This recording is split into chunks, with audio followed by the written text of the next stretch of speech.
Des combats meurtriers en Ukraine où 6 militaires ont été tués ces dernières 24 heures. Les tirs se poursuivent sans relâche autour de l'aéroport de Donetsk malgré le cessez-le-feu.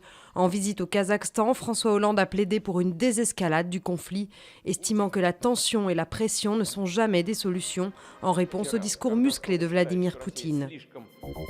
Le président kényan reste libre. La Cour pénale internationale abandonne les poursuites pour crimes contre l'humanité contre lui. La procureure a admis ne pas disposer d'assez d'éléments pour prouver la responsabilité d'Ouhuru Kenyatta dans les violences post-électorales qui avaient fait 1000 morts fin 2007. Le président kényan a estimé que le tribunal lui avait donné raison. 25 ans de prison requis contre Ian Griffin, ce Britannique accusé d'avoir tué sa fiancée au Bristol à Paris.